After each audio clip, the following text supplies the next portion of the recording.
I guess ladies first. We'll now welcome candidate Sheila. Say your middle name for me. Sheila Shefferless McCormick. And incumbent Representative Alcee Hastings.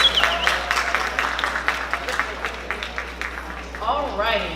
So again, I would actually take a point of personal privilege for this federal race to allow 1 minute introduction. I'm going to take a point of personal privilege, and then I'll offer 2 questions. Both of you will get the same 2 questions, all right? May we have a minute, please? And who will go first?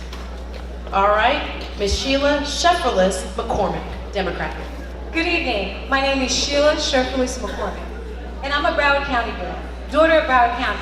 I was raised in Miramar, Florida. I went to Howard University for my undergraduate degree, University of Maryland for my MBA, did extensive work there, and also St. Thomas University for law school. Presently, I own a healthcare company, have over 600 employees. I also lobby Congress on healthcare issues. I've gone back and forth, bringing our attention, our issues to Congress, and letting them know what we're going through. The reason why I'm running is because it's time for change. It's time for progress in our community. I have a vision for our community for us to go further. This vision includes us being able to grow our small businesses by bringing tech companies into our district. It also encompasses bringing healthcare issues, healthcare in our district, excuse me. And what I'm talking about is mental health. We have a mental health situation that we need addressed. In addition, I want to grow our district by empowering small business owners like myself to actually foster more jobs, job skills training, so we can go further. Thank you. Thank you, Sheila Shefferless McCormick, and now to incumbent Representative Alcee Hastings. Thank you very much. Thank you, Pompano.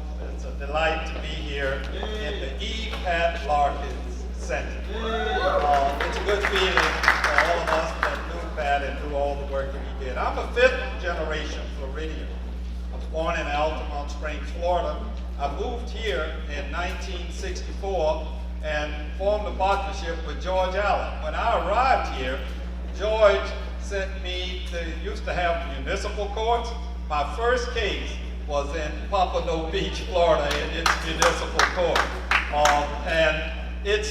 I don't know how many people in here remember Bill Johnson, but when I thought about all the things that we have done together, and I think about Bill and I being shot at in Belgrade that I now represent, trying to register people, and the amount of housing that we sought for migrants and the formation of the Legal Migrant Services Program. Listen, I've been in this business about the business of our people. Time. Thank you. Your first question. Your district covers many households struggling to make ends meet. What would you say is the most pressing economic matter in your district that you would work on when going to the U.S. House of Representatives? I'm already working on infrastructure as something that's particularly important, but modernization of our school system. You're going to hear from school board candidates in a little while, but we need wraparound services for many of those purposes that you're talking about that will allow for child care or transportation, the things that people need in order to be able to assist their children. Critically, as we move toward artificial intelligence, please know this, it's going to be important for our children to be able to use the internet. I have been a leader in Congress in trying to make sure that rural and poor areas have internet access, and it's critically important in my view. That would be among the number 1 things that I will continue to urge. Thank you. Mr. Shefferless McCormick. Yes, as a mother in the district, a mother of 2 and a wife, the biggest issue I see is opportunity. And as a small business owner, we don't have enough opportunities. We could talk about jobs all day, but how are we going to actually raise the wage limit if we don't have an industry to sustain it? So I'm passionate about public-private partnerships, where we can have another industry come in town. Could you imagine if we had Amazon here? We need to encourage these industries to come into our district so they can help with the business owners, and they can also help with the children getting jobs and the people in our district getting jobs. We also need job skills training jobs? How are we going to get our people right now, the parents right now, ready for these jobs? I'm committed to having a program where we can have the baby boomers mentor the Generation Xers, mentor the millennials, so they have the professional skills, the ethics skills, so they can get these jobs and to perform at a great basis, so we can make more money in this district. The real issue we're having is how do we feed our families? How do we get them health care? Thank you. All right. Well, both of you have very extensive platforms, but very little time. You run every 2 years. What is the most pressing issue that you will be committed to change if elected for this next term? You first, Ms. Shiflin. The most pressing issue we have is healthcare. And I have to say this as a healthcare professional, I see every day how our community does not have access to adequate healthcare. And it's really in our district. I see the other districts that are neighboring us, and I ask myself every single day, why don't our people have access? It upsets me. This is one of the things that led me to Congress, to go lobbying and telling them, it's not fair that my people don't have the same things that the other districts do. And that's why I'm running. Mental health is a big issue that affects every single piece of us, including education, including our jobs, including our parents, and we must take it seriously. So right now we're at a cusp where healthcare is being decided and we get to shape it. And I'm running so I can have my hands in it. I've been shaping it since the Affordable Health Care Act in 2010. And I'm running so I can do it again. But this time, we're actually gonna be there, at the table. We're gonna be sitting there, and not just only our district, but the women will be sitting there. And we'll be determining what's gonna happen with our healthcare, what's gonna happen with our bodies, and what's gonna happen for our children. Thank you. Representative Hastings. So voting rights. Section 2 has pretty much been our only hope that we have right now. Section 5, for all intents and purposes, has been eliminated. It affects our community. It affects this country very much. And the kind of obstruction that we have seen in voter suppression is among the things that I consider important. But I would be terribly remiss, even though I'm running for re-election for Congress, if I did not mention the importance of when we do select persons for governor, that we make sure we stay together. We each have a right to our own opinions about who we support. But when it comes to staying together, it is critical for us to look at November and be sure to know that we need to re-elect Bill Nelson and that we need to have a governor in this state and an attorney general and cabinet officials that will respond. Thank you. Thank you. That's all the time that we have for the U.S. House of Representatives District 20. We'll be well served no matter who heads to D.C. Thank you so much. Let's hear it for Representative Alcee Hastings and Sheila McCormick. Thank you for being here, both of you. Now we're going to move to our statewide races. We're going to begin with Attorney General. The Attorney General is a statewide elected official directed by the Florida Constitution to serve as the chief legal officer for the state of Florida. The Attorney General is responsible for protecting Florida consumers from various types of fraud and enforcing the state's antitrust laws. The position is currently being held by who? Pam Bondi. I was just checking to see if you were listening. All right. So we'll welcome, I believe we have one of the 4 candidates, and the second one will be represented by Mr. Gary Farmer. So I'm going to recommend that you come forward. On behalf of Sean Shaw, Democrat, we're going to have State Representative Gary Farmer speak on his behalf. Welcome. And we have Mr. Ryan Torrance. I think I got to meet you at the last forum. How are you, Ryan? Welcome. Do we have any other candidates for Attorney General present?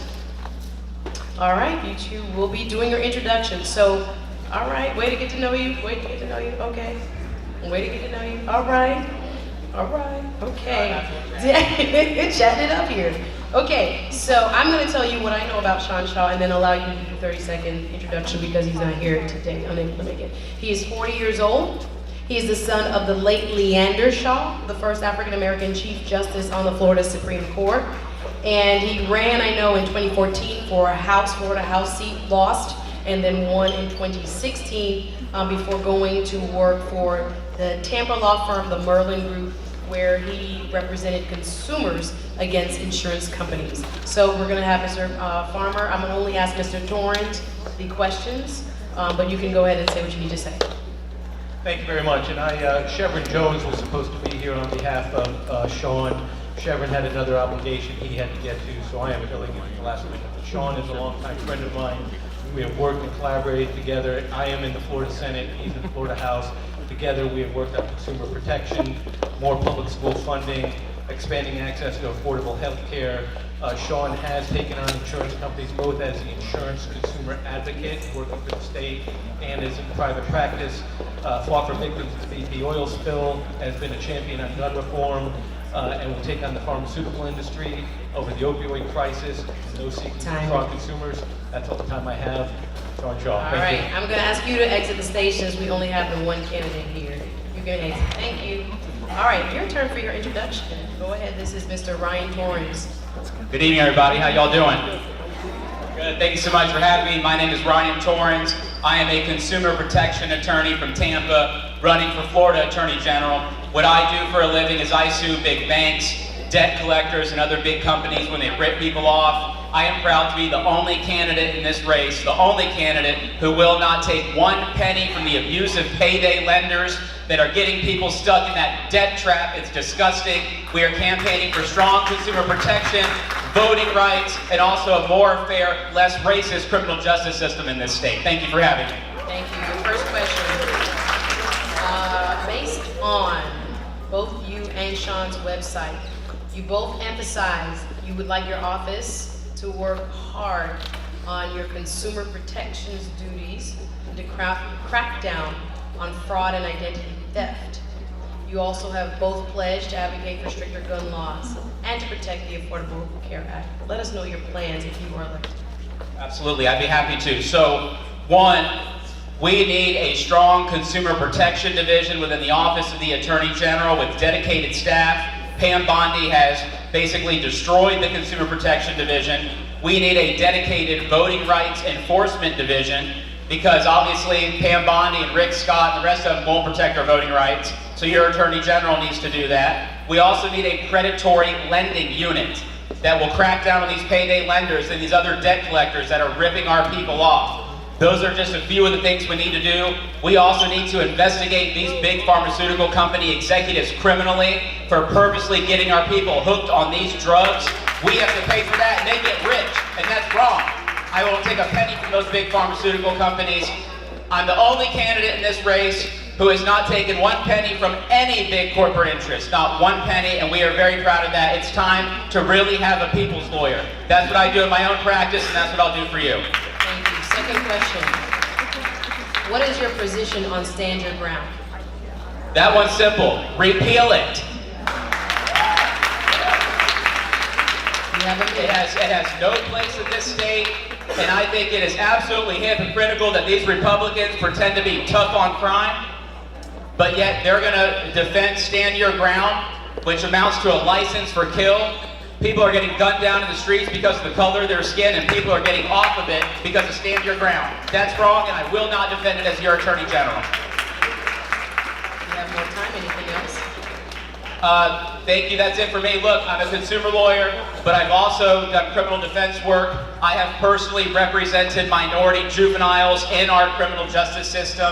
I have seen these problems up close and personal. It's time to have an Attorney General who will be on the right side of these issues, fight for a more fair criminal justice system, not the pipeline to prison, not a justice system where the color of your skin is a sentencing factor. That's what happens now. It's wrong, and I will fight against that as your Attorney General. Thank you so much for having me. Thank you. Thank you. Please rest your mic down. Thank you. So we had two candidates represented here tonight. For Attorney General, that would be Mr. Sean Shaw, Democrat, and Mr. Ryan Torrance, Democrat. Thank you. Is anybody here for Chief Financial Officer? Did anyone sign in for that? Chief Financial, are you here or no? Are you just, oh no, okay. Sorry, you got me confused. Chief Financial Officer Richard Paul Davidsky, no? Jim Patronis or Jeremy Ring? Okay, great, so we're moving on. Commissioner of Agriculture. Candidates for Commissioner of Agriculture and Consumer Affairs, they address the #2 economic engine in our state, which is agriculture, and they also address consumer services, which is basically anything you have a problem with as far as commerce. I would say consumer complaints fall under, if a business doesn't do you right, this is who you're gonna call, right? So we have candidates, Nikki Freed, as well as, is this Mr. Porter? For Commission of Agriculture, what's your name? Give me a card. All right. Luis Perez Codina. Luis Perez Codina. I have two others. Okay. So welcome to both of you. You can start, Mr. Perez Codina, with your 30-second introduction. Thank you, ma'am. My name is Luis Perez Codina, Luis for short. I'm here on behalf of Representative Matt Caldwell, North Fort Myers. And I can tell you, I know Matt as a farmer myself. I was growing watermelons in Arcadia, as well as trading down here in Pompano for cantaloupe as well. Matt has been a steward on environmental policy, on water policy, which is a major issue today, as we know. And these are the types of issues that he'll be dealing with, as well as consumer services and blue-collar jobs. Okay, I'm going to ask you to leave the stage. So your candidate's name is, can you just clarify for me? Your candidate's name is? Matt Caldwell. Matt Caldwell. So speaking on behalf of Matt Caldwell was Mr. Luis Perez Codina. Thank you. Next, for Commissioner of Agriculture, is Nikki Freed. Hello, everyone. Thank you. My name is Nikki Freed. I'm running for Commissioner of Agriculture Consumer Services, a Democrat. I'm here from Broward County, born and raised in Miami. I'm a 15-year practicing attorney where I went to the University of Florida for my undergrad, my master's, and my law degree. And I've been spending the last 7 years up and back in Tallahassee fighting for public education, fighting for medical marijuana, and fighting for foster care kids. And want to take this fight to make sure that finally the people of Florida are having a voice in Tallahassee, which has not been done for the last 20 years. Time. You'll have 2 questions. You can stay standing. What distinguishes you from your opponents? As a 15-year practicing attorney, I've been able to see all the different injustices across our state. I was a 3.5-year public defender up in Alumnae County, where I saw criminal justice up close and personal. And after the last 7 years of fighting for medical marijuana, foster care kids, and public education, I saw personally how the people of the state of Florida did not have a voice in Tallahassee. And I'm the type of person who goes out there who fights for the people, fights to make sure that things are getting right. And for 20 years, we've had one party overseeing our environment, our water, our energy policies. And it is time to make a difference. I'm the only candidate in the Democratic field who can beat the Republicans. The only person who's going to be able to take this fight to Tallahassee and to make sure that we as Floridians are finally having a voice in Tallahassee.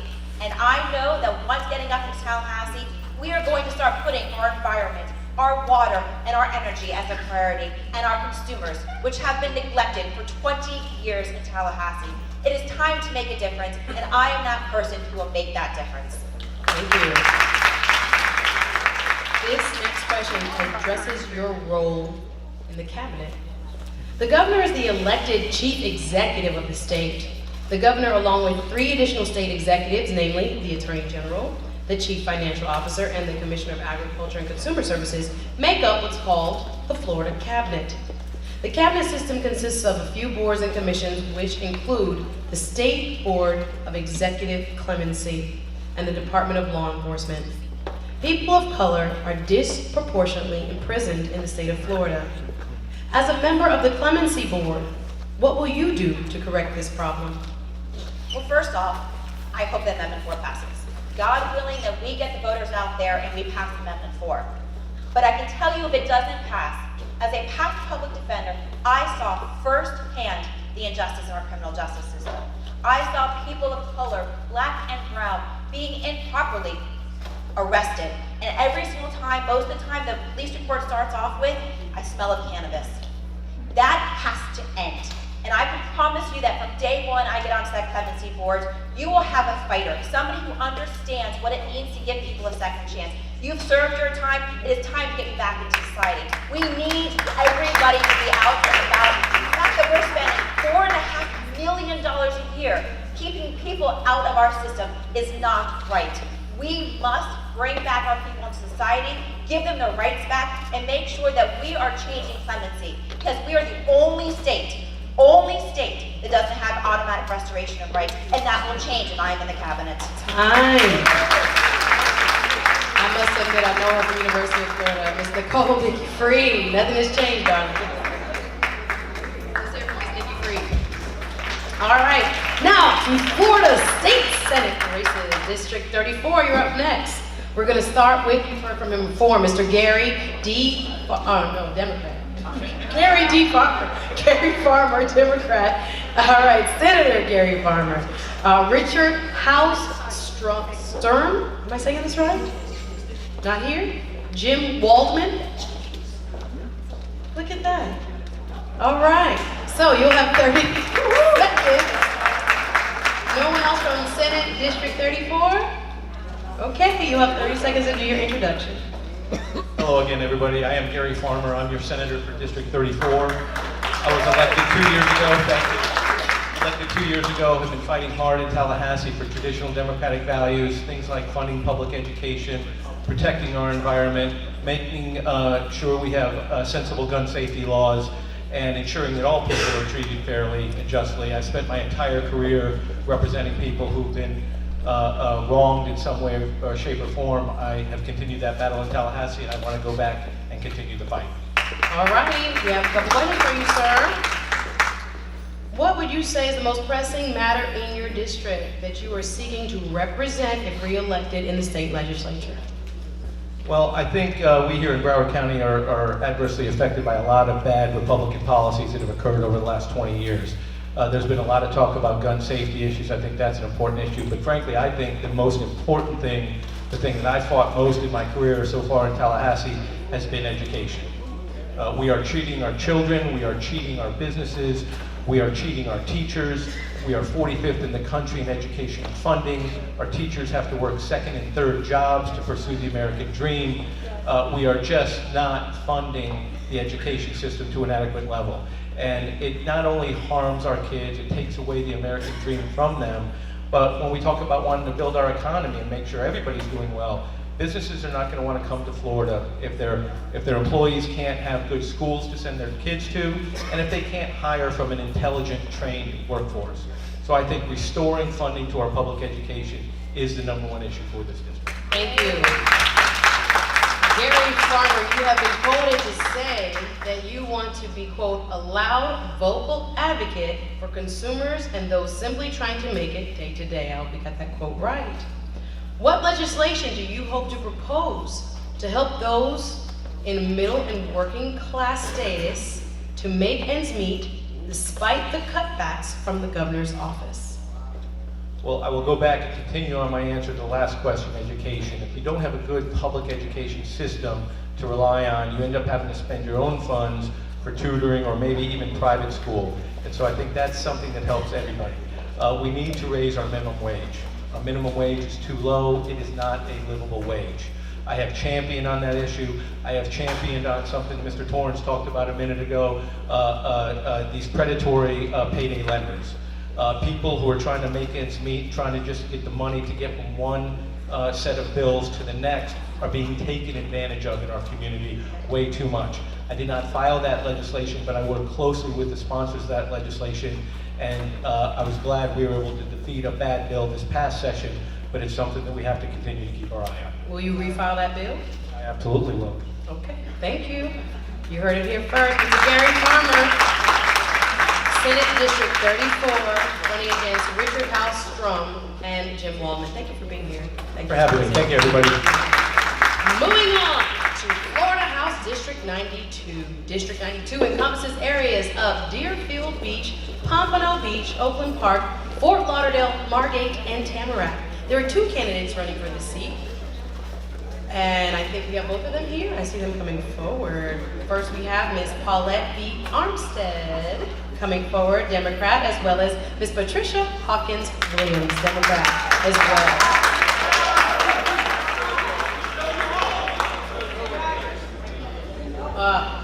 All right, so I've been told time is of the essence, so you're going to start with the introduction, and I'm going to give you 1 individual question each, all right? Do you hear it again? I'm gonna give you guys your introduction and one each question. We're gonna go forward like one-on-ones, okay? So, will you please start with Miss Paulette V. Armstead. You can do your 30-second introduction. There's your mic. Thank you. I'm honored to have had the endorsement of Sun Central, and this is what they said: the voters in Florida House District 92 should choose challenger Paulette Armstead over incumbent Representative Patricia Hawkins Williams to represent them in Tallahassee.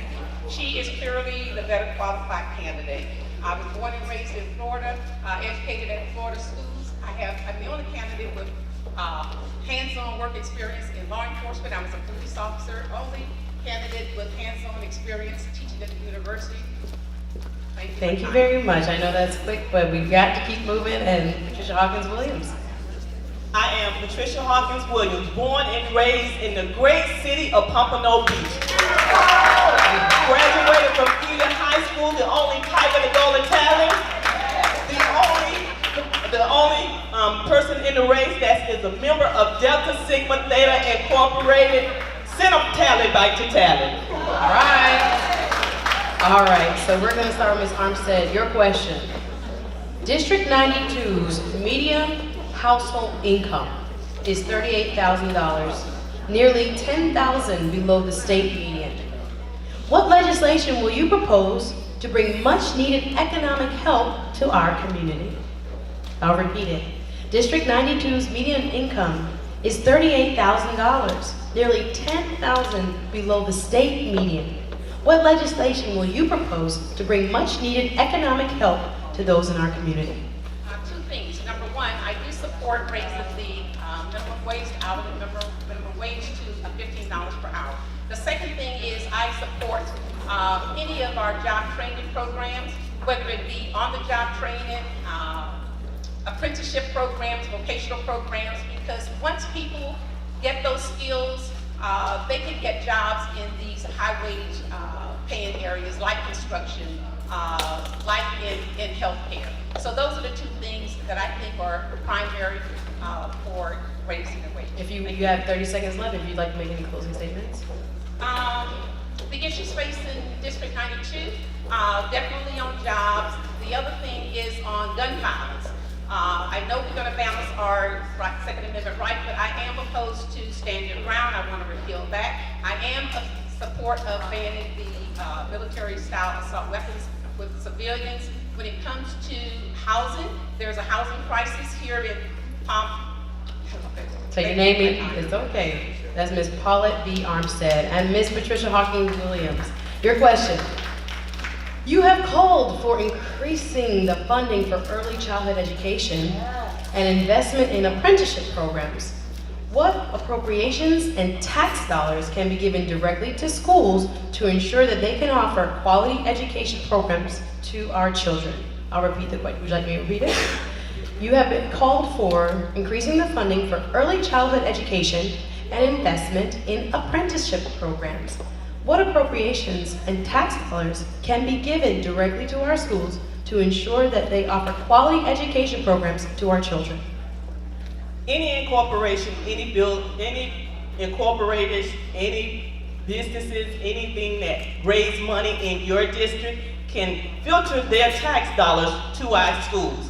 A lot of people don't understand, instead of paying your taxes to the Internal Revenue, you can pay your taxes to any organization or group that educates our children. In order for our children to have a fair foundation, we need to make sure that early education starts early and everything is funded so that our public schools can get the same education that everyone else gets. Your closing remarks, you have 30 seconds. My closing remarks, I am Patricia Hawkins Williams. I have been endorsed by several groups and organizations that works with me in Tallahassee. I have been an elected official since 2008 and have never received the endorsement of Sun Central. So therefore, I have the endorsement of the people that I work for.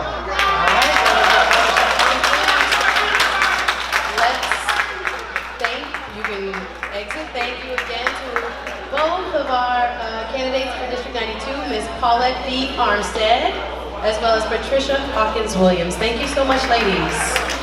Next, we'll move on. Thank you to Florida House Representative District 93. Any 93s are here? 93s are here?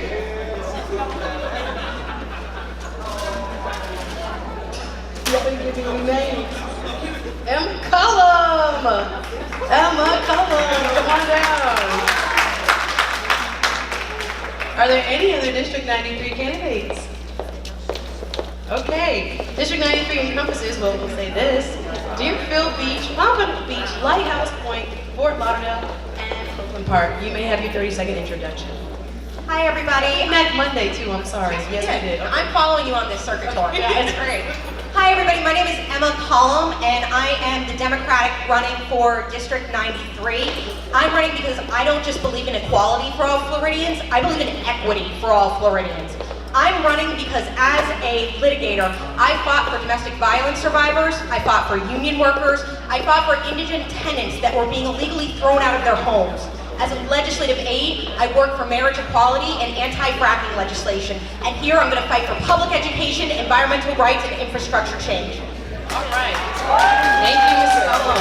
Tell me what you think is the most pressing issue in your district and how will you address it if you go to Tallahassee?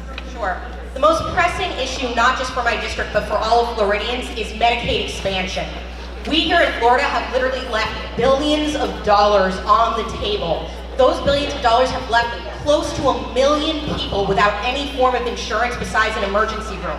That doesn't mean that just those million people pay for that. The impact also goes on those who are fortunate enough to have insurance, and it shows up in our premiums. Further, we have right now only $7,100 spent per student in Florida. That is 43rd in the national average. Our teachers are paid 47th in the national average. We are the 3rd largest state, and we are doing our students, we are doing our public education teachers a disservice, and I am going to go to Tallahassee. I'm not just going to fight for education, I'm going to fight for public education, Medicaid expansion, and making sure that every Floridian, regardless of race, creed, or gender, is treated fairly up in Tallahassee. Thank you. Thank you, Ms. Cullum. Second question, are historically black colleges and universities still important? And what role should they play in the state of Florida?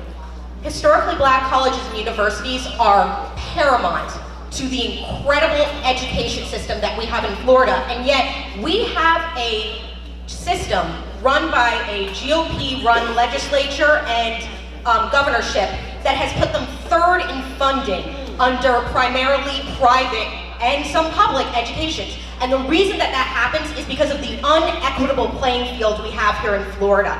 We are doing a performance-based payment plan which makes these historically black colleges and universities suffer. And for me, that has to change immediately, and those budgets need to be raised, that not just are those amazing colleges and universities given more funding, but that we're making sure that our students who are going there aren't leaving with enough debt that they can't start their lives, they can't invest in homes, they can't invest in small businesses. We need to even the playing field, and I'm going to do that in Tallahassee. All right, Ms. Emma. That was District 93's passionate candidate, Ms. Emma Cullum. Thank you, let's hear it for her. I'm on the November 6th ballot, so I'll see y'all there.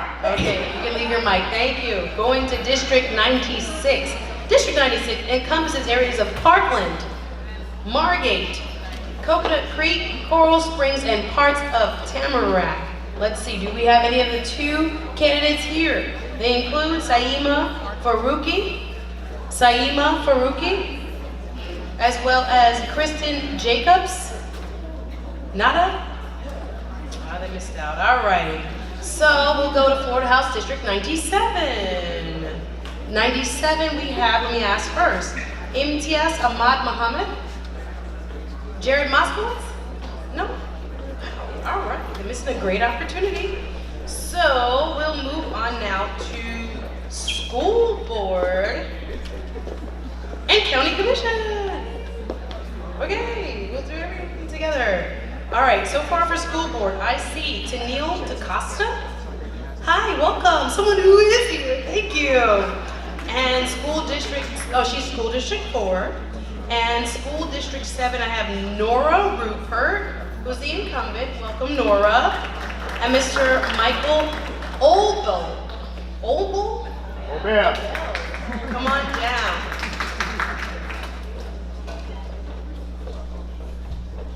And then from here, I think all we have is Pompano Commission. Do we have any school board at large members? Hey, come on down. Any other school board members?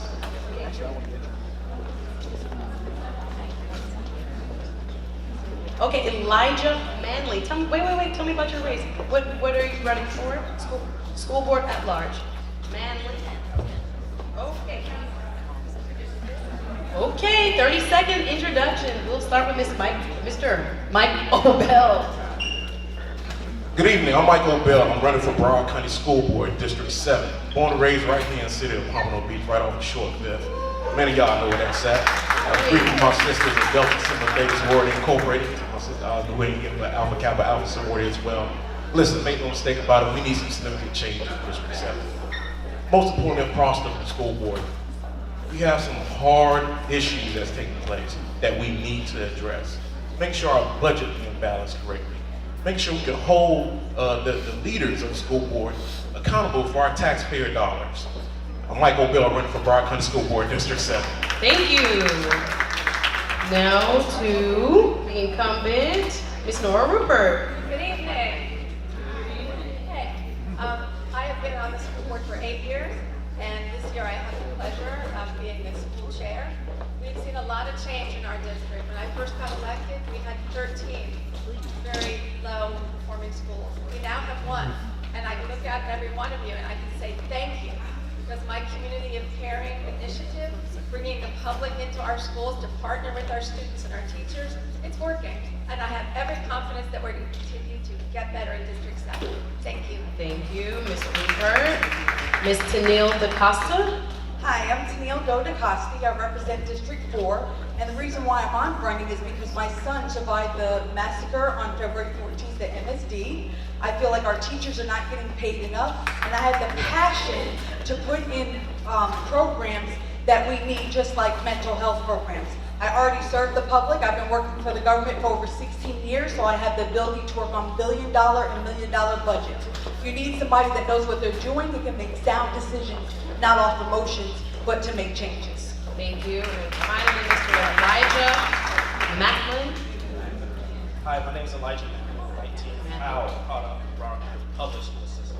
I'm running because I feel like it's time for some real change to happen in this district. I don't believe that we should make our schools into prisons. I believe that we need to empower our students, invest money into the mental health fund, and appoint real leaders on the school board to do great things for all of our communities. Thank you. All right. Thank you, Mr. Elijah Macklin. Countywide, at large. Countywide at large. All right. We'll start with a very easy question, and again, to both all of you will get the same 2 questions. Do you support increasing teacher pay? I definitely support increasing teacher pay. As someone who's in the classroom, I notice teachers are often teaching 6, 7 classes and 30 students each class, kids with different challenges, and they underpaid.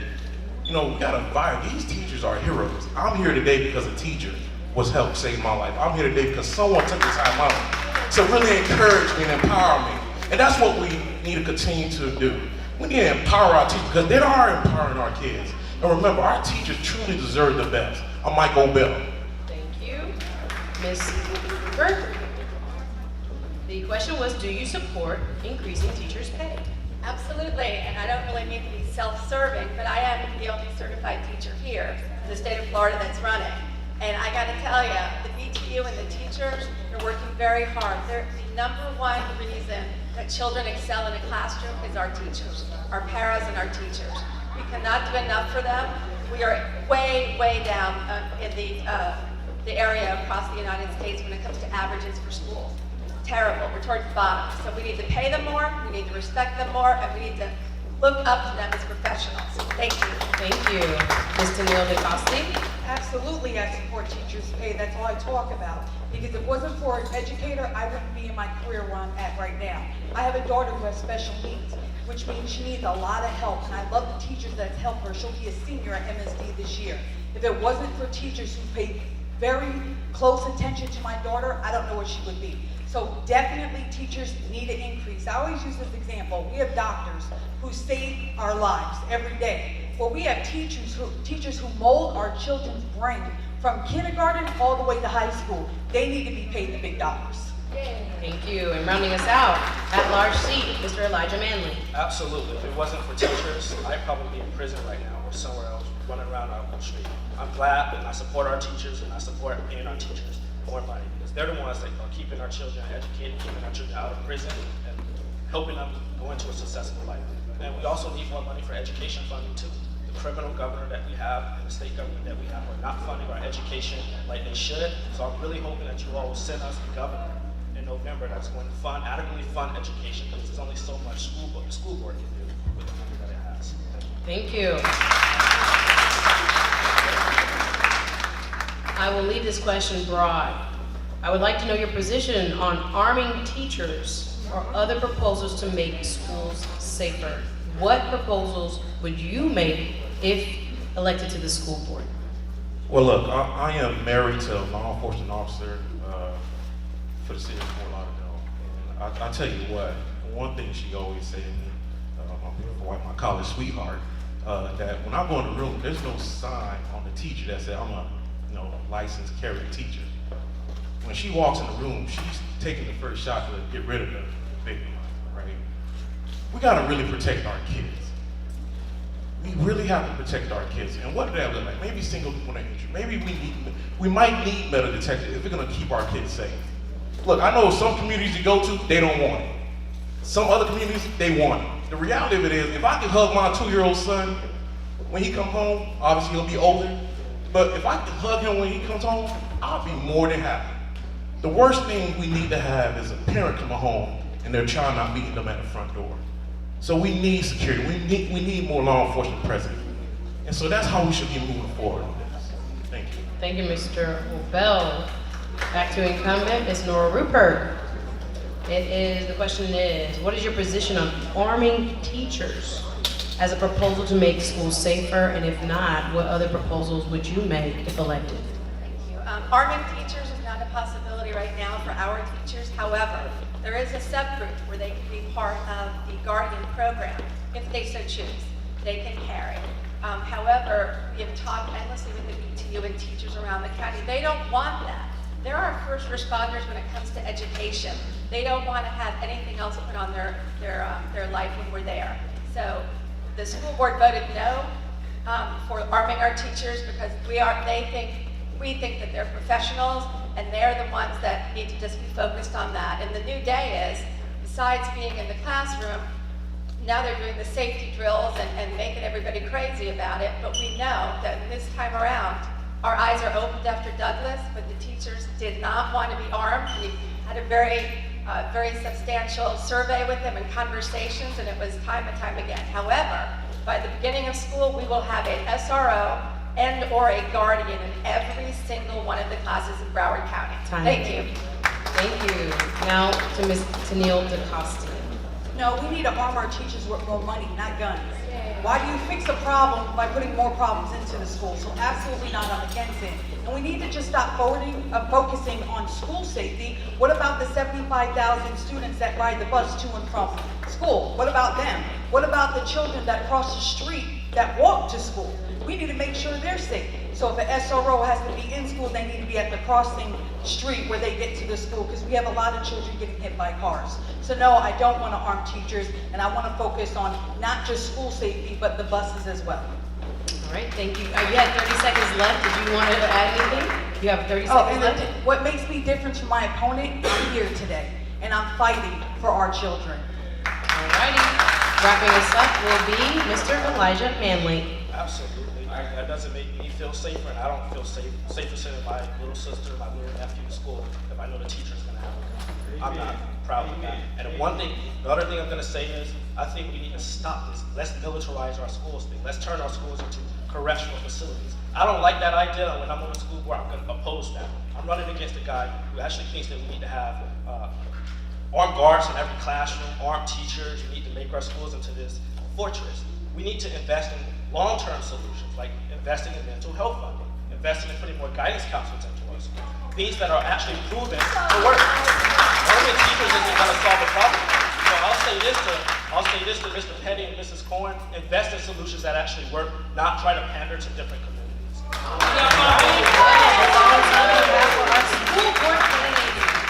Let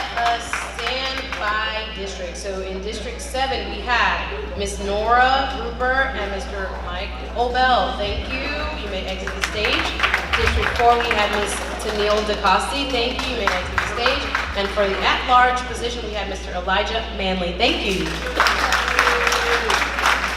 Next, we will look at the race for Pompano Beach Mayor. I believe there are 4 candidates, and I have that 3 are here. Rex Harden, you're welcome to the stage. Michael Sobel, you're welcome to the stage, as well as Cynthia Floyd. Cindy, they have Cynthia. Cindy? Tell me, come on.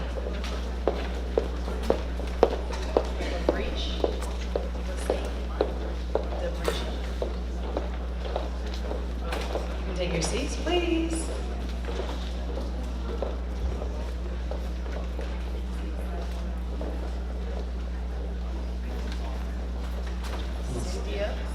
Cindy Floyd.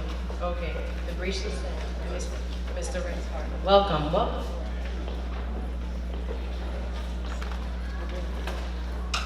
Okie dokie, that's all right. We'll start with the mayor. We're gonna have to back into county commissioner, but that's all right. So, for your introductions, you may start. We have Miss, and I'll say the name, Debrecia Lassane, as well as Cindy Floyd, as well as Mr. Rex Harden. And this again, our opponents for Pompano Beach Mayor. You have 30 seconds to introduce yourself. Hi, I'm Debrecia Lassane. I was born and deprived in this city of my choices and opportunities of growth. I'm here to end gentrification and unite the city through economic growth. I will fight for political, industrial, social, and economic changes. Thank you. Thank you. You can pass the mic to Mr. Rex Harden. Let me cross him out. Rex Harden. Thank you very much. I am Rex Harden, running for mayor of Pompano Beach. I've been in office now since 2007, a couple years before that. I've worked with some great names in Pompano Beach. Current Mayor Lamar Fisher, past Mayor Pat Larkins. We've done a lot of things in Pompano Beach, moved things forward in our city. We've got a lot yet to do for the entire community, not the east side, not the west side, but for our entire city. I look forward to those challenges, look forward to working with all our elected officials to make sure that things happen in Pompano Beach for all of us. Thank you. Thank you. And last but certainly not least, Miss Cindy Floyd. Hello, good evening. My name is Cindy Floyd. I'm a lifelong citizen, resident here in Pompano Beach. Today, August 6th, is my birthday. I've lived in Pompano 51 years, and that's gotta count for something, right? I'm here with you beautiful people today, and my mission is to continue the great works that our current mayor has been doing, and also a few Thank you. Sorry about that. You will get to respond to any questions. Alrighty, we'll start here with Ms. Lassane. What do you think is the most pressing issue, and if elected mayor, how will you address it? Most pressing issue for the residents of Pompano Beach, and how will you address it? The most pressing issue in Pompano Beach is equality. For the longest, we sit as residents, but never as officials. They never come to our high schools and middle schools and tell us we only have to be 21 to be the mayor. I'm 33 years old and they think I'm young. But that's the difference, the equality of opportunities. We don't have that here at all. We have 967 full-time and part-time jobs. 627 of those jobs are to non-residents. So that is a huge problem because we're sending millions in salaries outside of our city. That also builds up local traffic and local ozone hazards. If we have more people that are from the city working in the city, we have more people that care about their job, also care about where they live. We grew up in here at Pompano, we always knew our officers by name, whether white or black. The officers we know now are the new recruits. BSO sent all the new employees down here to Pompano Beach.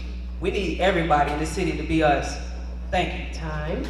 Thank you. Going to Mr. Rex Harden. Thank you very much. The most pressing issue facing our city today is economic development in the west side of our town. For too long, we've been focused on the east side of town. There was a reason for that, though. That was the easiest place to get the bang for the buck to get folks coming to Pompano Beach as tourism. But now, moving forward, we need to focus on the west side of our community to make sure that everyone feels like they're part of the process in Pompano Beach and is sharing in the bounty that we have as this great city. We've worked hard to move Pompano Beach forward to where it is today. We've invested in infrastructure, we've invested in our communities, we've got huge things happening here on MLK Boulevard. We've got City Vista just recently opened, but we need to do a lot more. We've got plans. Our innovation district in the Northwest here on MLK is going to transform this area, and I'll tell you what, you talk about economic opportunity and economic development, that's what we've got coming. But that's what we need to focus on in Pompano Beach moving forward. That will help solve a lot of the problems that we face in this community right now as far as the divisions we're all looking at. Thank you very much. Thank you, Mr. Harden. And finally, Ms. Cindy Floyd. Come on, Cindy. Okay. The thing I'm most passionate about and the areas of concern for me, safer, smarter schools, affordable housing, senior citizens. I've worked in senior living care for 25 years. Being a builder, I know that you have to start by assessing the budget, doing what it takes to take a little bit from here and put a little bit there to make some things work. That's what I know that we'll have to do to make housing more affordable. Safer, smarter schools. I'd like to see more resource officers placed at the schools instead of making suggestions that teachers bear arms. My plan is to have resource officers at the school, more resource officers placed at the schools. Thank you. What would be your approach to decreasing crime in our community? My approach to decreasing crime is actually giving us resource centers with a name. So if our youth are the problem, our youth love music. So if we have a free recording studio for our youth, that's less kids on the streets. We have men that work hard all day. When they get off work, they want to drink and sit down and laugh. If we have chess parks, we have interactive things that we love to do in our city, that's the difference with our crime. If we have opportunities to work in the city that we live in, that will help with crime. We act like this is something that just happens because out of design. No, it's enough design a system that is outdated. We are here for the change of that system.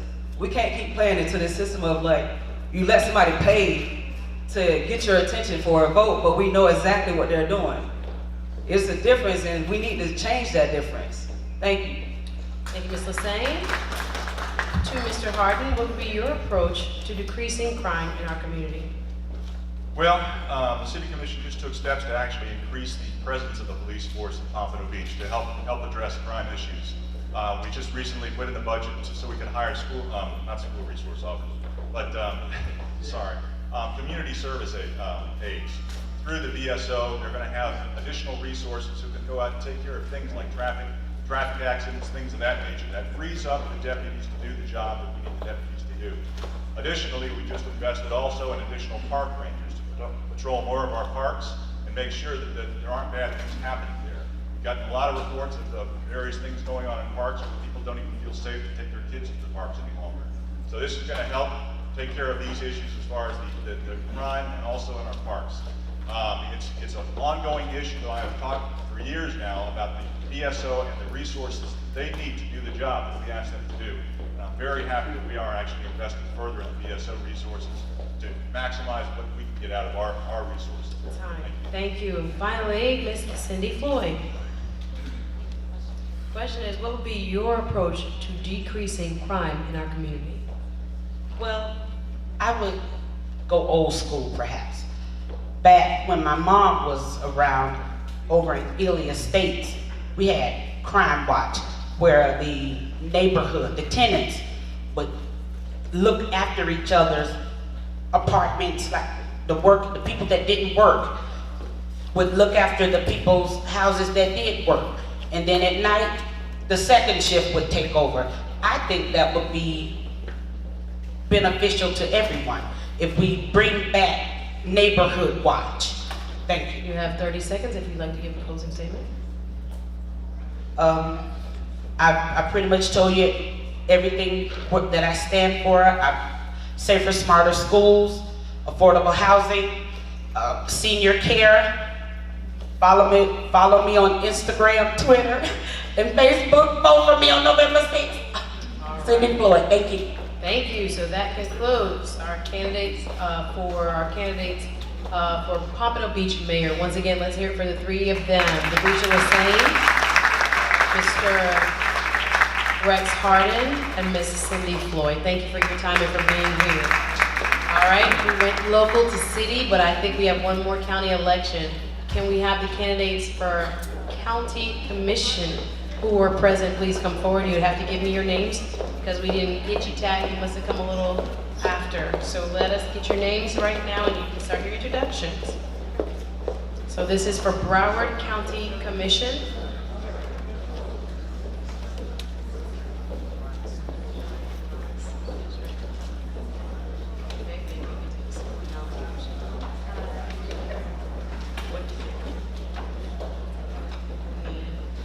Okay, District 2, District 4. I remember you, Mrs. Bogan.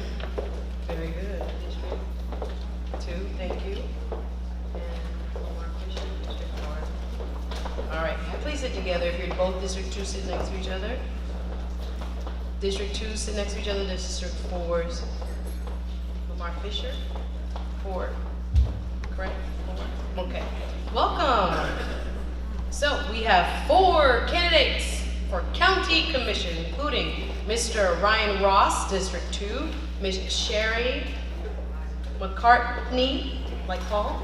Okay, Sherry McCartney, District 4, Mr. Mark Bogan, District 2, and Lamar Fisher, also District 4. So we'll start, go ahead, Mr. Ross, District 2, and then we'll follow with Mr. Bogan. Your opening statement, 30 seconds. Thank you so much for coming out. My name is Ryan Ross. I'm running in District 2, which is Deerfield, Coconut Creek, Margate, and Pompano. Coral Springs, if I can say it. I'm a teacher now. I previously worked at Florida Atlantic University. I've been in education a long time, so I think a lot of my approach to fixing problems starts with our young, and then it looks to find a more fair economic system, I think, that addresses the inequality that's so latent in every one of our communities. Thank you, Mr. Ross. Going to your opponent, Mr. Bogan. Good evening, folks. My name is Mark Bogan, and I am your Broward County Commissioner. I've had the honor of serving you for the past 4 years. My background is, I've been a lawyer for 30 years. I've been an advocate fighting for people, and I think I brought that to the County Commission.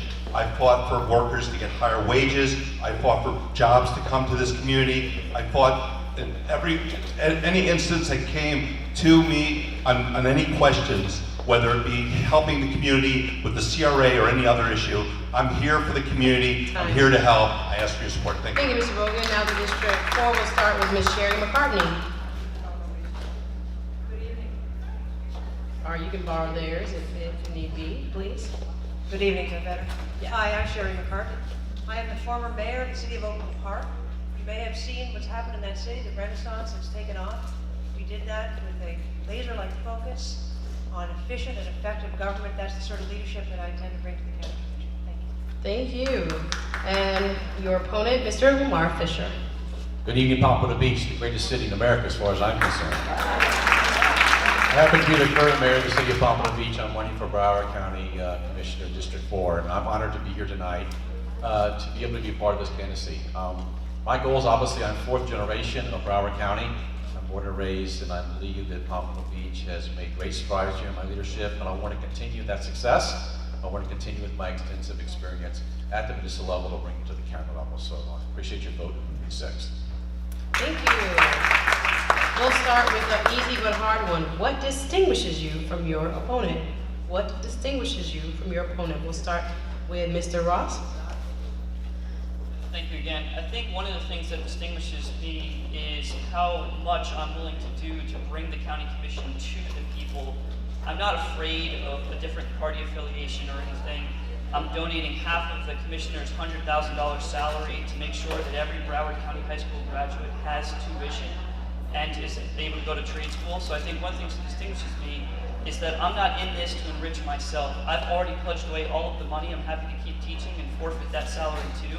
I want a government that serves, and I want to set a model for that, and so that I'm easily replaceable, and then someone else can come in, and we stop sort of the government that's out of sight from the public, and they can't reach you, they can't hold you accountable, and they can't keep you, honest. So I think one of the things is that I'm just a regular person, just like you. I have 2 jobs, probably like many of you, and I'm happy to continue to do them. What I'm not happy to do is operate, sort of in the dark about big issues that affect our neighborhoods. Time. Thank you, Mr. Ross. Mr. Bogan. Yeah, hi. What I think distinguishes me is I've been out there fighting for the community for the past 30 years, and as a commissioner for 4 years. I put an issue of homelessness. I went out and got money to help the homeless. We went out, the CRA, which had millions of dollars earmarked for this community. I went out and fought, found out where is the money being spent for this community, and went out and was able to recently get a settlement to bring millions of dollars that's coming back to this community. I have a whole list of achievements, and that's the difference of what I've been able to do in trying to fight and help this community. Thank you. Thank you, Mr. Bogan. Going to Ms. Sherry McCartney. What distinguishes you most from your opponent? Thank you. What distinguishes my experience is that I've actually turned the city around, which is what the county needs. The county needs to be more modern. The county needs to get with it. The county needs to get over its problems with traffic, transportation, housing, and it's not doing it. But what I have done is I've turned that little city around, and we did it again with efficient and effective government, and that's what I will do as a county commissioner. Thank you. All right, last but certainly not least, Mr. Fisher, Mayor Fisher. Thank you. First of all, I have a great opponent. She's a wonderful lady. She has a great track record. I believe my track record does speak for itself. For the last 16 years, I've been able to serve the city of Pompano Beach and take it to, I believe, a great new level. And I want to take that extensive experience down the county. I have been privileged to work with Commissioner Bogan on a settlement recently for our CRA to be able to work together. And I believe that working together as partnerships make things happen. And we've been able to do that as a city commission. It's just not me, it's all the commissioners who are here and past commissioners who have served. Working together is very important, and teaming together is very important. I want to continue that level, dealing with transportation, dealing with affordable housing, dealing with sustainability and sea level rising. This district consists of 8 different cities, and most of them are coastal. And I've been privileged to serve as the coastal mayor in the city of Pompano Beach, one of the largest cities in Broward County. So I'm going to continue that, but again, I want to bring that extensive experience down to the county level. Thank you. Thank you. And final question, we'll go in reverse order. We'll start with Mr. Bogan. What would be the main issue that you hope to advocate for if you become a county commissioner? The issue that I wanted to advocate for and have advocated for and continue, number 1 is economic development. Since being a county commissioner here, I've held not only a seminar right here in the Larkins Center, but in other parts, showing the community how they can get a piece of the county pie. We brought experts here, we brought people here to try to help people get into business and to get county help. So that's number 1, is economic development for the county as well as for the city. Second, and also very important, is affordable housing. We need affordable housing to help our workforce. That's another issue that we need to address. Third is homelessness. We've got a bad homelessness problem. I've been involved in getting a tremendous amount of resources and money to help the homeless problem in building up our homelessness centers right here in Broward County. Thank you. Thank you. Now to Mr. Ryan Ross. As my opponent said, all those issues are important, but I guess I would come at it from a different side. There's a lot of money in development, but there's a lot of money too for the people in public service and development, and sometimes that money doesn't really translate as much as getting you a piece of that pie.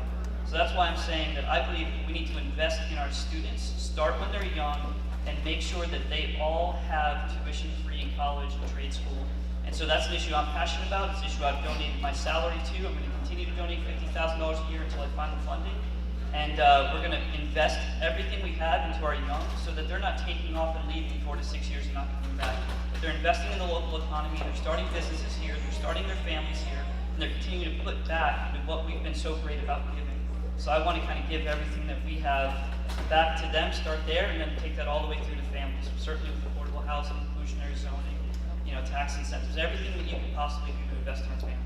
Thank you, Mr. Rocks. And then we'll go in reverse order as well. Mr. Lamar Fisher, Mayor Fisher, what would be the main issue that you would advocate for if you became a county commissioner?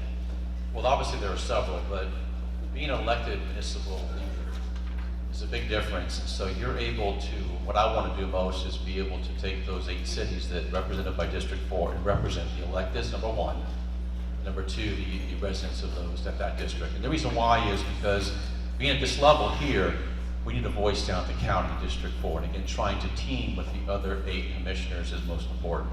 Affordable housing is a must. Workforce housing is a must. We can no longer have our workforce traveling in 2 or 3 buses, 2 hours to get to a job. It's just, it can't happen. Affordable housing is number 1. Sustainability obviously is a big thing.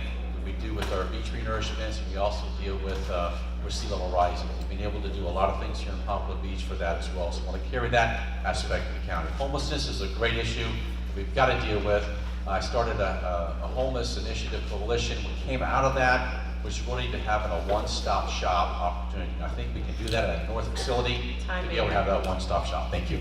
Thank you. So we appreciate the candidates for, oh, you didn't go, sorry, Mrs. McCartney. Sorry, wasn't gonna leave you out, sorry about that. We need a modern Broward County. We need a Broward County that functions. To get companies like Amazon to come here, bring the jobs that we all need, we need a modern county. We need traffic to work. We need a transportation system that works. We need workforce housing. We need to modernize our county. We need vision, and we need people who can implement vision. So we can have the county that we need. You have time if you'd like to give closing remarks. Thank you. I guess I will. I'm thrilled to be here. I thank you so much for having us. It's my first opportunity to come for folks in Pompano Beach, my neighboring city. I've lived in this district for 40 years in Lighthouse Point, in Oakland Park, and now in Fort Lauderdale. And I'm thrilled with the opportunity to represent you, and I look forward to seeing you again. All right, these are our county commission candidates that you heard from. They were for District 2, Ryan Ross, as well as Commissioner Mark Bogan. Please stand. Thank you for being here, gentlemen. You may exit the stage. As well as for District 4, we have Ms. Sherry McCartney and Mayor Lamar Fisher. Thank you so much. Please leave your mic there. Thank you. Okie dokie. So those were our county commissioners. Now we're going to Pompano Beach commissioners. And I do believe if we have any Coral Springs, this will wrap up the night and we'll bring you all together. All right, so for who signed in for Pompano Beach Commission District 1, do we have John Kavanaugh? You. Present, come on down. Pompano Beach Commission District 2, is anyone else for Commission District 1 here? Come on down, give me your name. Pompano Beach Commission District 2, I have Thomas Terwiller and Rhonda Eaton. Welcome. So also in Commission 1, Andrea McGee. Please sit together so we can make a fair comparison. So District 1, John Kavanaugh, Andrea McGee. District 2, Thomas Terwiller. And John Gear also for District 1. Okie dokie. Terwiller and Thomas, am I saying right? Terwiller? And Rhonda Eaton. District 3. Do we have anyone for District 3? Nada? District 3? Nope. Pompano Beach District 4. So we have Beverly Perkins, Carmen Jones, and Ed Phillips. Come on down. As well as Pompano Beach Commission District 5, Miss Lila Navarro. Movero? They put Navarro. Movero. Layla or Lila? Lila Movero and Barry Moss. Welcome. Any other Pompano Beach candidates? Which district? The Miller, District 5. And also for District 5, David Miller. Come on down. I'm just curious, are there any Coral Springs? One? Anybody else from Coral Springs? 2? Is there only 1 from Coral Springs? Come join the party, come on down. And we'll take care of all of our remaining seats at once. Excellent. Tell me your name, come on down, don't be bashful. We'll start with your 30-second introductions in moments. And this will be our final slew of candidates. Miss Diane Simpson, Coral Springs District. Whole city at large, okay. Diane Simpson. Oh, we had a full stage. Love it, all right. So we'll start, are you sitting together? District 1, Pompano Beach. Let's start with Mr. John Kavanaugh. Hi, good evening, folks. My name is John Kappa, candidate for city commissioner. You're in the home stretch. We're almost done. Stand up and stretch on those parts of LC. I'm a transplant from Michigan. I've lived in Florida for 21 years. I've got 2 sons, nicknamed Conrad, and then closer, better. Go ahead. I'll give you 10 more seconds. Go ahead. Pompano Beach for 15 years. I'm the father of twin boys, which is why you see the bags under my eyes, and I'm perpetually losing my voice. I love the city. I look forward to serving as your next commissioner for District 1. Thank you, John Kavanaugh. Next to Miss Andrea McGee. Hello, Pompano Beach. Congratulations for staying this late. My name is Andrea McGee. I'm a Pompano Beach native. I am looking forward to representing my district and continuing to build Pompano as an amazing place to live, an amazing place to work, an amazing place to raise a family, and keeping in mind our amazing beaches and keeping them clean. Thank you. And finally in that race, John Gear. Good evening, John Gear. I've had 2 successful careers. First as a 23-year member of the Navy Judge Advocate General Court, and then in a corporation in Washington, D.C. I came to Pompano 9 years ago. I'm impassioned, I'm committed, I have a high degree of integrity, responsibility, and desire to make this city the best place it could possibly be. My firmest belief is that we do not do a particularly good job with regard to our schools, and that will be my principal focus. I think that we do a good job with regard to things in the city, but we don't do a particularly good job with regard to people.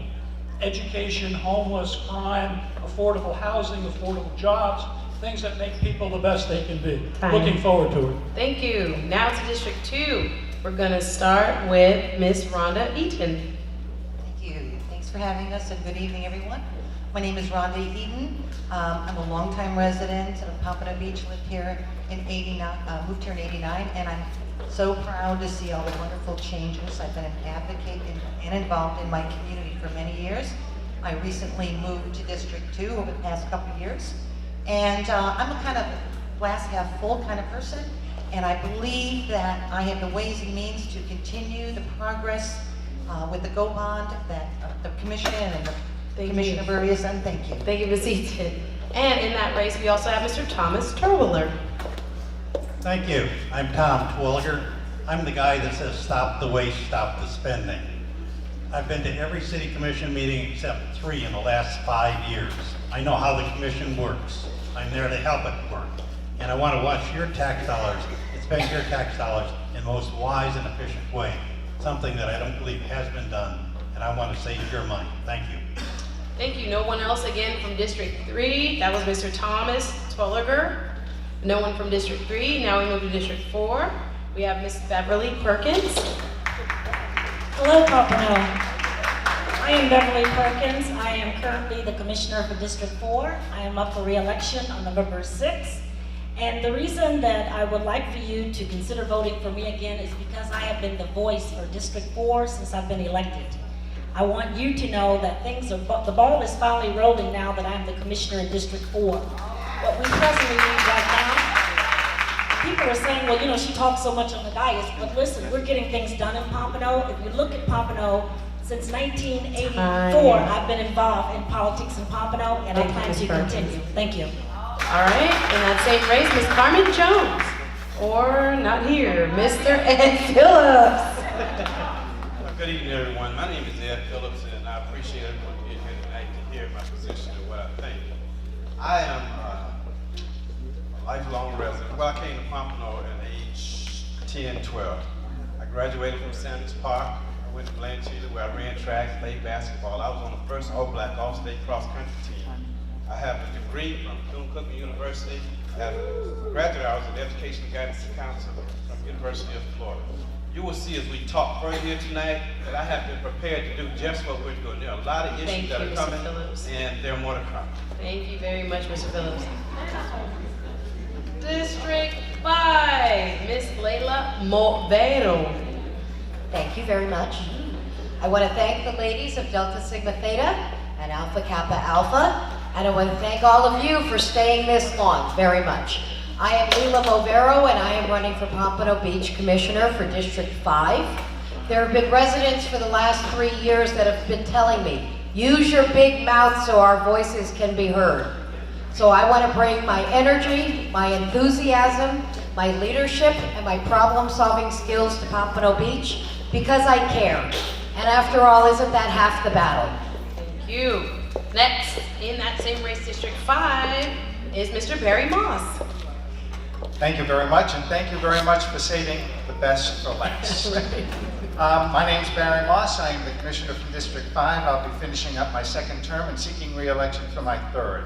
I'm very proud of working collaboratively with my colleagues on the Commission, with Mayor Fisher and the other commissioners, in making a lot of progress with this town. I'm most especially proud of what's happening in District 5, particularly Collier City, and I hope I'll get the chance to tell you a little bit about all the good things that are happening there. Excellent. Thank you, Mr. Moss. Next in that race, we have Mr. David Miller. Good evening, everybody.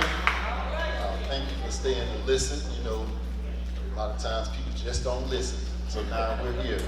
I'm David Miller from District 5. I'm the Coach Arts Ambassador of Pompano Beach, and I've served Pompano Beach 1,000 hours of volunteering, where I had cell phone workshops for the elderly.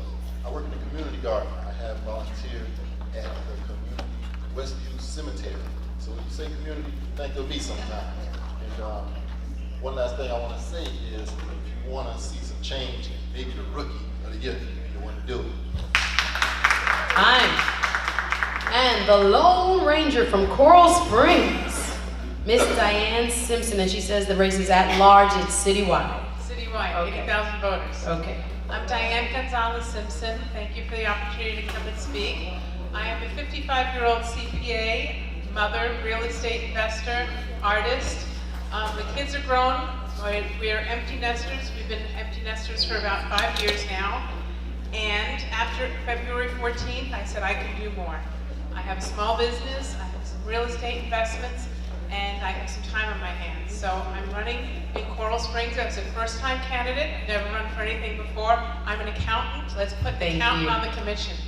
Thank you very much. So we'll try to keep this as general as possible again because we are representing so many different districts. Tell us what you think is the most important issue in your district and how will you address it. We'll start again with District 1, Mr. John Kavanaugh. Thank you. Can you hear me this time? Yes. I think, the primary issue for not just my district, but for every district is sustainable. I think I'm not unlike a lot of you that, at the end of the day, I want food on the table. I want my kids to have a safe and happy, healthy place to live. But occasionally I would also like to be able to look up in the sky and see something beyond skyscrapers and condos. So for us to have sustainable growth, it's not just developments for retirees who very much deserve to live in a beautiful place like Pompano Beach. It also means nurturing small and mid-sized businesses because that's what keeps people here and it keeps money flowing into our communities. Thank you. Going to Mr. John Gear. For me, the most important issue is people. And I think I said in my introduction that people includes education, and I think education is clearly where it all begins. In Pompano Beach, we have 11 elementary schools, 9 of which have a grade of C. I think when we went to school ourselves, the grade of C was oh, thank God I got through that. C is not a good grade. We need to make it better. We need to make our education system a much, much better one, and that will be my focus while I am the commissioner of a commissioner in Pompano Beach. The second issue deals with affordability. Affordable housing, the opportunity for jobs that allow people to live in affordable housing. What are we doing to attract those jobs to our city to give people an opportunity for upward mobility. I believe that we have education, job issues that are the critical issues facing Pompano going forward, and I commit myself to work on both of those issues and make them better in the future. Thank you. The question is, what do you think is the most pressing issue in your district, and how will you address it? Ms. Andrea McGee. Thank you. I think in our district right now, the most pressing situation is continued intelligent economic growth. With economic growth comes jobs, comes people, comes tourism, and this is what we need to continue to strive for. I have a background in real estate acquisitions and development from living in Washington, D.C., and was part of building one of the first Gold LEED certified office buildings, which is now a USPTO office. I currently work as a broker from Pompano to Jupiter. And I also have lived in Miami and DC and Los Angeles, and I've seen what overgrowth or non-intelligent, non-planned out growth looks like. We need to push for, to continue a lot of the progress that has been made in the past few years that comparatively to when I was a child growing up in Pompano, we weren't at, to make sure that we continue to move forward in a way that's most beneficial to all of Pompano to make it a truly amazing city of the future. Thank you, Ms. Andrea McGee. District 2, Mr. Thomas Twirling. Sorry, you want to go first, Ms. Rhonda? Go ahead, Ms. Rhonda. Ms. Rhonda Eaton. Yes, the most important issue that I think is affecting District 2 is crime and safety. With the advent of the GOAT bond, and I think some of the tax dollars being freed up, I want to advocate for safe neighborhood districts in my community and the advent of cameras to reduce crime in our communities. I want to increase our police presence and beautify our streets. Also, one of the most important elements is implementing the regulations that the city has done regarding recovery residents, where we have scam operators who end up throwing people out of the homes because their insurance is run out. They end up re-addicted. They end up on the street homeless, therefore adding to the vicious cycle of crime. So those are the most important issues, and I believe in glasses half full. I'm a boots on the ground, and I will work for you to make these changes. Thank you. Time, Ms. Eaton, and Mr. Thomas Twillinger. Thank you. I'm Tom Twillinger. And as I look over this community, I see that the community is for the people. It's not for the tourists. And for the last many years, the money that the city has got has gone to the beach, it's gone to the tourists, and most of the people that pay the taxes never go to those facilities. Yet, they pay the taxes and they get nothing. I see the biggest problem is we've got to bring the money back to the taxpayers, back to the people that pay those taxes on a daily basis. We got to make their neighborhoods better. If they want streetlights or they want sidewalks, we got to work with them. If they want better police protection, and we do need that in many areas, they've got to get it. Basically, we've got to focus on the people, the taxpayers, the people that are paying the bills. Because right now, they're not getting a fair shake. Thank you. Thank you. Now on to District 4, Ms. Beverly Perkins. We have many pressing issues in District 4, but I think one of the main issues we have right now is economic development. We've been doing a lot of building as far as apartments and homes in District 4, but there are no businesses. We need businesses in District 4. We got to start with economic development so that we can employ people, educate people so that they can work in our district with economic development. Thank you. Okay, thank you. And moving on to Mr. Ed Phillips, also in District 4. I'm just going to say I have a business I've had for 93 years, but I need to approach this a little different. My concerns and the problems as I see them are multifaceted and multi-linked. Because of the amount of development that's coming to our area, the first priority that a commissioner should have is ensuring the stabilization of his neighborhood. Understand what I'm saying? I need you to digest that. Ensuring the stabilization of your neighborhood. To ensure as business encroaches that we still have some place to stay. Now what happens with, we're gonna encourage business, but there's another component.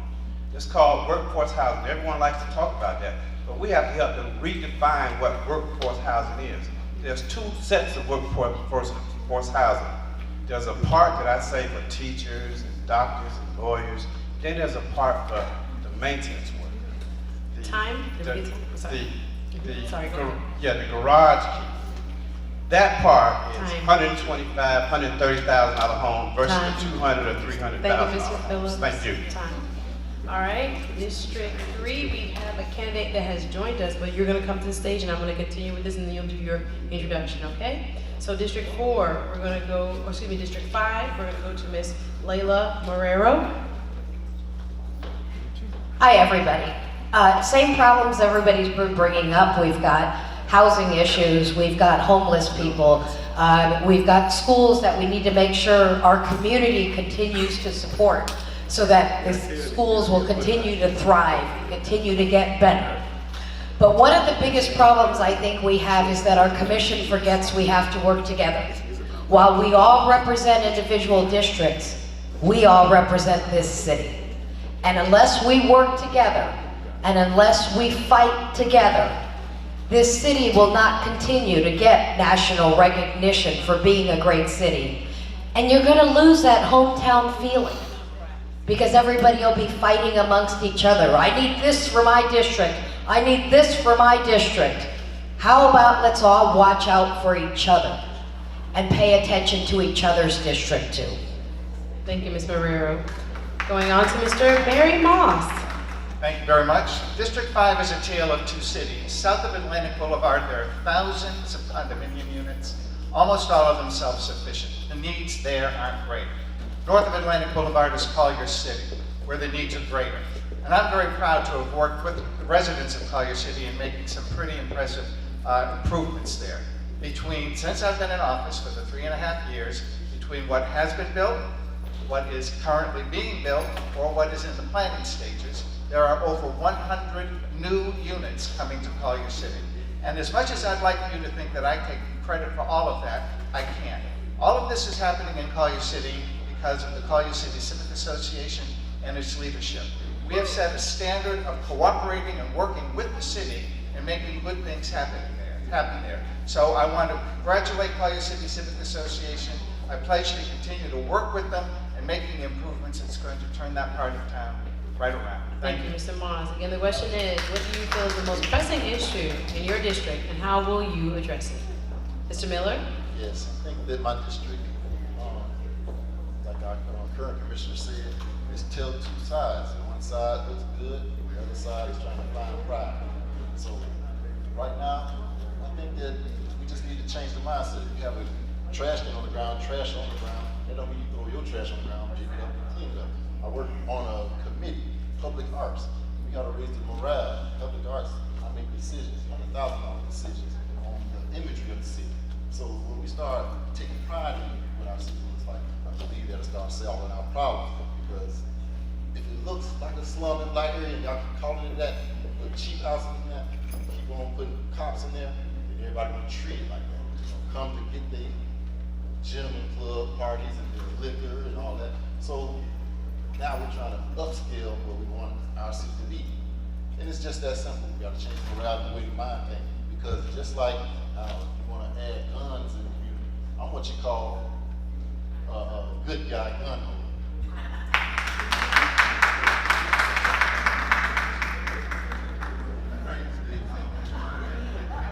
Time down. My mic even ran out of the battery. Look at that. All right. Going on to our candidate from Coral Springs, Ms. Diane Simpson. Hi, okay, so in Coral Springs, we got a couple of hot issues, same as what you guys have, I'm sure. Number one we've got is taxes. They raised the millage rate 22% this year. And they told the homeowners, well, it's only gonna be $10 a month, except not for the businesses, because the businesses are not homesteaded. The businesses are always at fair market value. That's for the value. And then the rate went up 22%, the millage rate. So that's a problem. Number two, are you gonna vote to change it? What are you gonna do? What am I gonna do? I'm gonna say, listen, that's not our money, that's the taxpayers' money. We need to spend that money wisely. The budget is prepared by the staff, but then it's presented to the commission. There's nobody financial on the commission. We have lawyers, we have a realtor, we have someone that does sales and marketing, and they have to approve the budget and pass the budget and set the tax rate. I'm saying let's put an accountant on the commission because they ask very few questions when it comes to financial issues. I'm out of time. All right, Ms. Simpson, thank you. Thank you. All right, we're going to do the introduction of candidate for District 3, Ms. Carmen Jones. You have District 4? District 4. You may introduce yourself. You have 30 seconds. Can you pass her the mic, please? So you are with Beverly Perkins and Ed Phillips. That same race, okay? All right, just making it clear for everyone. Go ahead, you have 30 seconds to introduce yourself. My name is Carmen Dixon Jones, and I'm a fourth generation Pompanonian. My family moved to Pompano Beach in 1921. And one of the main reasons I'm running for election for District 4 is to bring back diplomacy. We must be able to garnish enough support from the dais to really get anything done. And one of the main things I would like to see done is to begin to have job creation, real job creation, home ownership, and accountability. Remember Carmen Dixon Jones, November 6th. Thank you. What do you feel is the most pressing issue in your district? What will you do to address it? The most pressing issue, we have a lot of issues. We definitely need job creation, and we need a lot of psychological help. We've got to begin to continue to bring up the psyche of a lot of our people. We have a lot of disadvantaged people, we have a lot of depressed people, we have a lot of people that need a lot of help. We've got to emphasize a lot on those issues. In addition to that, home ownership will be major in our district to begin to bring us up economically. A man respects a property if he owns it. We can't continue to build rental, low-income housing, in my opinion, and think for this District 4 to begin to rise and move forward with the remainder of the district. Those are my main goals. Thank you. Thank you. All right, and we will start. You can take your seat. And then we will start with our final question of the evening, your 1-minute response, and if you have time left over, you can give a closing remark. Oftentimes, we only see candidates at election time. What have you done in our community prior to your run for this position? And what assurance can you give us that you will remain visible in our community? We'll start with District 1. We'll change the order. We'll start with Ms. Andrea McGee. Hello. Since high school and middle school and elementary school in Pompano Beach and in Fort Lauderdale, Colonel Gibbons, I've always been involved between Boys and Girls Club, Habitat for Humanity. I used to do a beach powder puff football game that has given money to everything from autism to homelessness to cancer research. I've been involved with Broward Surfrider Foundation, Miami Surfrider Foundation, DC Surfrider Foundation, 4Ocean. I was a board of director for the Gold Coast Jazz Society. I was raised by a family who's very involved in the community. I was brought up that this was a way to be, this was life, was to stay involved, stay active, stay vocal, and try and do good for the community wherever you can best fit. And I look forward to continuing this, I guess, tradition of working hard for my home, my family, my friends, and I hope that you will support Andrea McGee for District 1. Thank you. Thank you. Mr. John Gear. I've been fairly active. I've been fortunate enough to be appointed to 2 boards on the commission level. One is the Zoning Board of Appeals and one is the Charter Amendment Board. I've been on those for almost 2 years. I have been a member of the board of directors of a condominium association as well as the president of that association for 8 years. I have been very, very active in my church, and I have generally been very, very active with regard to things that I see and I'm interested in. I've been active in writing to the Pelican and other newspapers about things that I find bothersome about the city. I was one of the first people who wrote an article about what was going on in Section 4 with regard to chickens and garbage and other issues that I think prompted some action from the commission. I think I have been pretty active. I've been around and I've enjoyed the opportunity to meet the people and primarily to listen to them. I'm a why guy. Why do we do things? Why do we not do things? How can we make things better? And I think you do that by listening a great deal. Thank you, Mr. Gear. Finishing up District 1, Mr. John Kavanaugh. Well, I have the good fortune, I think I mentioned, I have 2 young sons, and with that comes some of the responsibilities and then raising them the right way. Part of that involves being involved with Cub Scouts in Pompano Beach. they're a great organization, and certainly it has opened my eyes. I'm a city boy, so camping is not exactly my forte. I like sleeping in a bed in a hotel or in my house. On top of it, I work for a company called LexisNexis, and we really pride ourselves on the commitment that we make to the community that we live in. My company is great. They give me 2 full vacation days a year to volunteer my time to any organization that I see fit. So being part of the community, living in the community, being out in the community, it's important. We're here not only to help ourselves, we're supposed to be helping each other. I want to take the last couple of seconds to thank you all for staying. Thank you for having us. We really appreciate it. Don't forget to register to vote. Thank you, Mr. Kavanaugh. District 2, same question. Starting in reverse order. Mr., you can say your last name. Thank you. Tom Terwilliger. Thank you. My proof is that I've been in every city commission with the exception of 3 and 5 years. I'm very visible. I speak at every one of those commission meetings telling them, don't spend wasteful money. Not only that, I ran in 2016 against the 10-year incumbent at that time, and I got 45% of the vote. Just a few hundred votes difference and I would have won. I've been running, I could go to about 3,000 to 5,000 houses every year, knock on doors, and I say, hello, I'm Tom Terwilliger. These people say, I've never had anybody come to my door before, but I'm there. People know who I am. They want to hear what I have to say. They agree with it, and I'm out there to support them. When I win this election, I will stand by that and give them every bit of my efforts that I can do. I'm ready to serve you. Thank you. Thank you. And his opponent, Ms. Rhonda Eaton. Yes, thanks. When I bought my home in Crest Haven 4 years ago, I was asked to be on the Crest Haven Civic Association board. I served for a year, then 2 years as president and current past president. One of the things that we've done in Crest Haven, in our civic association, is through social media. We're increasing our membership. We're reaching out to people. We're getting streetlights done. We did a GoFundMe page to pay for our landscaping and entryway signs. And I've actually dug the holes and put the plants in and got that done. I advocated for the Go walking my community, standing at the polls, passing out literature, talking to people when they called, asking questions. When they asked a question, I found the answer. If they had an issue, I followed through on those issues. That's what I want to do. As your representative for District 2 City Commission, I want to continue to move forward.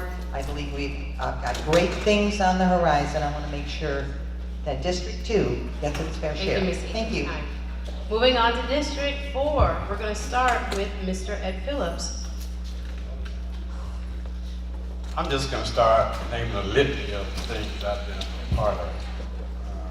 President of the Parkways Homeowners Tenants Association, that was 100 units of substandard housing, which eventually got demolished. Chairman of the Affirmative Action Committee for Democratic Party of Broward County, member of the Pompano Beach Board of Directors for the Chamber of Commerce. I've served on pretty much every board that the city has in the city of Pompano. President of Pompey Elementary PTA, member of the SAC Committee for Blanchilla High School. I chaired just about every single Tiger Trail Festival committee of which we've had to reach throughout the whole city to organize and bring folks together in that initiative. So my skills of organizing and bringing folks together stands very strong. My involvement in this community is unquestionable. I was part of the committee, the MLK committee, where Mr. Perkins was in charge, but I helped with that effort in renaming the city streets. Pleasure. Thank you very much. We're going to go here first. And also I'm gonna make it so we do that. Thank you. We're going to go to Ms. Carmen Dixon Jones. Thank you. I was the first chairperson of the Tiger Trails Festival when the city was celebrating its 100th anniversary. I was commissioned by Pat Larkins to go over to the other side of the track to ensure that we would have activities on the west side of the track celebrating the city's 100th anniversary. So that was actually the creation of bringing both sides of Pompano Beach together, the east side and the west side, in 2008. I was the creator of that. Secondly, I am on the Pompano Beach Housing Authority Board. I've served there for 3 years. I'm actually on the Broward County Children's Services Board. I've actually served there for 3 years. Both those boards oversees multi-million dollars. I've served on a number of housing boards. I've served on the Pompano Beach Education Committee, the Pompano Budget Review Committee. I can go on and on. But diplomacy is what District 4. We've got to be able to get things done from the dais. Thank you. And rounding out that group, I think she already has a mic. Go ahead, Miss Beverly Perkins. What is your question again? The question is, oftentimes we only see candidates at election time. What have you done in our community prior to your run for this position? And what assurance can you give us that you will remain visible in our community? I'm always visible in my community because I believe in knocking on doors. I still believe in calling our seniors. I'm a grassroots person, so I believe in hands-on because I'm very passionate about my community, being born and raised here. I am passionate about texting people about what's going on in the city, emailing what's going on in the city so that everybody is informed. I have produced a newsletter so that the community will see and know what's going on in the community. From the dais in my reports, I'm always giving reports as to what's going on in my community, how to inform the community what's going on. But mainly, knocking on doors, walking in the community is something I've been doing ever since I've been elected, and I will continue to do. Thank you. All right, thank you. Moving on to District 5, in reverse order, we'll start with David Miller.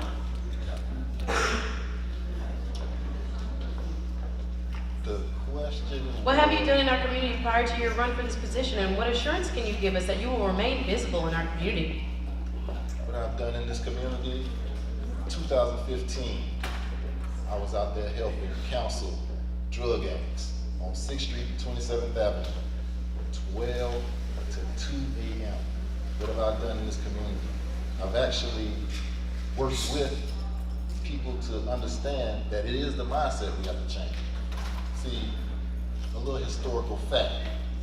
I'm a part of the Historical Society, Pompano Historical Society, and my father was the first black general contractor of Pompano Beach, 1956. And that goes along with the morality, the thought process. You gotta take pride in your land before anybody else do. So everybody wanna buy up Pompano, and that's what I wanted to get at. CRA, we can hear these things because I'm also a part of the Greater Collier City Homeowners Association, where we build awareness to things.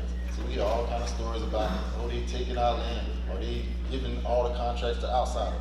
So that's not the way to take pride in our land. We need to find a residents that can work for us. Thank you. Time, Mr. Miller. Thank you very much. Next to Mr. Barry Moss.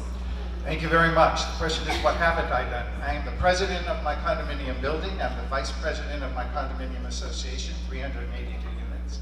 I sit on the executive board of Alumnae United, 11,000 units. I've attended every single Collier City Civic Association meeting since I've been in office. I'm an active participant in my church.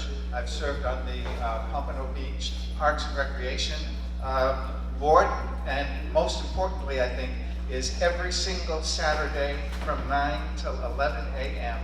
I hold a meeting with constituents at the Herb Skolnick Center. This has been going on now for 36 years. There are people in this room who attend those meetings, and that is, I think, the most effective way to keep in touch with the community. Anyone, not just in Palmyra or Collier City or District 5, is welcome to come every single Saturday, 2 hours, the Herb Skolnick Center. We've got an issue, come and see me. Thank you. Thank you. Miss Leila Rivera. Okay, this one's not going to be easy. If anybody's really interested, my information cards are in the back. Let me get started and see how fast I can talk. Chamber of Commerce, board member for 10 years. I'm a trustee member, and I chaired the Shining Stars Award Luncheon for 9 years.